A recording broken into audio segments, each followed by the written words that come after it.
जय हिंद साथियों। अभी हम लोग उपस्थित हैं एग्जाम टूर चैनल पर और आप लोग देख रहे हैं शिक्षकों से जुड़ी 3 खबरें। यानी कि 34,540 कोटि सहित सहायक शिक्षकों के तबादले का आवेदन 25 जनवरी तक यानी आवेदन लिया जाएगा। देखेंगे 3 फैसले का 10,000 से ज़्यादा शिक्षकों पर असर पड़ेगा, आप देखेंगे और यहाँ पे जानेंगे। एक में है दक्षता परीक्षा देने के लिए शिक्षकों व लाइब्रेरियन की 7 दिन में मांगी गई सूची। ये 7 दिन में सूची मांगा गया है। देखिएगा क्या है लाइब्रेरियन वाला। और आपसे बता दें अप्रशिक्षित शिक्षक जो 19 अक्टूबर तक प्रशिक्षित हुए सेवा में बने रहेंगे। अब देखिए यहाँ पे क्या है, संपूर्ण जानकारी ये तीनों आप देख लेंगे तो आपका क्लियर हो जाएगा। आपसे बता दें देखिए यहाँ पे क्या है, कैसे है। प्राथमिक शिक्षा निर्देशालय ने जिला को भेजा पत्र। क्या पत्र भेजा?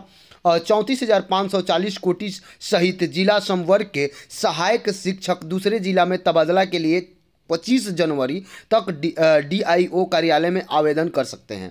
डीआईओ कार्यालय द्वारा शिक्षकों से प्राप्त अंतर जिला तबादला के लिए आवेदन प्राथमिक शिक्षा निर्देशालय को 31 मार्च तक भेजना है। आप देखेंगे यदि आप चाहते हैं अपना तबादला तो 25 जनवरी से आप कर सकते हैं और आपसे देख सकते हैं यहाँ पे 31 मार्च तक भेजना है। इस संबंध में प्राथमिक शिक्षा निर्देशक रवि प्रकाश ने गुरुवार को सभी डीईओ को यानी कि डीईओ और डीपीओ को पत्र भेजा है। 31 मार्च 2023 तक जिला संवर्ग के सभी शिक्षकों के पदों की रिक्ति की गणना कर 13 जनवरी तक निर्देशालय को जिला से उपलब्ध कराना है। मामलों पर विचार किया जाएगा जो समान विषय के हैं, जैसे उर्दू भाषा के सहायक शिक्षक को अन्य जिले के उर्दू भाषा के सहायक शिक्षक के विरुद्ध की अंतर जिला स्थानांतरित किया जाएगा। इसलिए आवेदन को अग्रसारित करते हुए सामान्य उर्दू व शारीरिक शिक्षक कोटि का स्पष्ट उल्लेख करना है। इस फैसले के दायरे में 4,000 से ज़्यादा शिक्षक आएंगे। अब देखिए यहाँ पे आगे क्या है।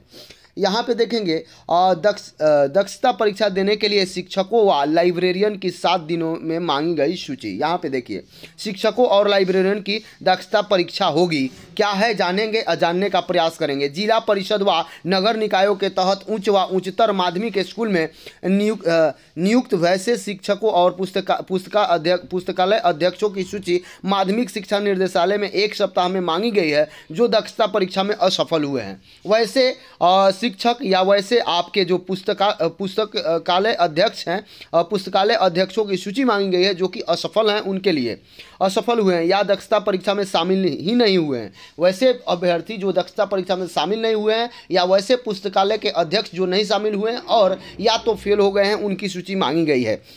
वाले शिक्षक व पुस्तकालय अध्यक्ष की सूची मांगी गई है। दक्षता परीक्षा का आयोजन किया जाना है। इस संबंध में माध्यमिक शिक्षा निर्देशालय ने गुरुवार को सभी डीईओ को पत्र लिख भेजा है। माध्यमिक शिक्षा निर्देशक ने निर्धारित फॉर्मेट में जानकारी देने के लिए कहा है। इससे संबंधित विषय के साथ दक्षता परीक्षा में शामिल होने वाले उच्च माध्यमिक शिक्षकों की संख्या, माध्यमिक शिक्षकों की संख्या देनी है। पुस्तकालय अध्यक्ष के बारे में इसी सप्ताह की सूचना देनी है। इसी फैसले के असर 1,000 से ज़्यादा शिक्षकों पर पड़ेगा। अब यहाँ आइए तीसरा में क्या है, ये लगातार आप देखेंगे, जानने का प्रयास करेंगे।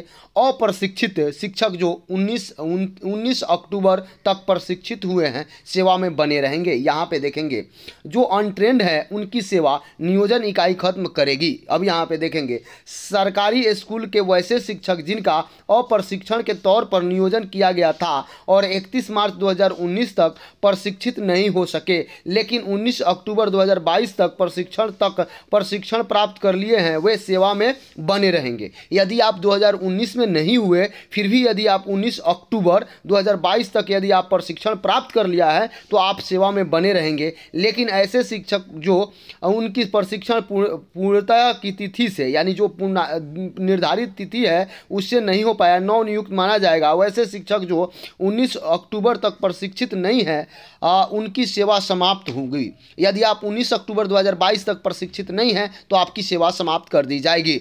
जो NIOS या SSCRT से संबंधित होकर प्रशिक्षण लेकर उत्तीर्ण हुए हैं लेकिन इंटरमीडिएट में 50% अंक नहीं होने के कारण परीक्षा का परिणाम रोका गया हो, वैसे शिक्षक सेवा में बने रहेंगे। वैसे शिक्षक जो NIOS से या SCERT से प्रशिक्षित हो चुके हैं लेकिन उनका अंक ज़्यादा नहीं आने के कारण, इसमें नहीं इंटर में, तो उनको भी माना जाएगा, वह शिक्षक बने रहेंगे, उनको सेवा से नहीं हटाया जाएगा। ऐसे शिक्षक जो किसी कारण से प्रशिक्षण पूरा नहीं कर सके हैं वे भी सेवा मुक्त होंगे। ऐसे शिक्षक जो 29 अक्टूबर 2022 तक प्रशिक्षण हो चुके हैं लेकिन याचिका विचाराधीन होने की अवधि में सेवा मुक्त कर दिए गए हो, उनकी पुनर्नियुक्ति होगी। इस फैसले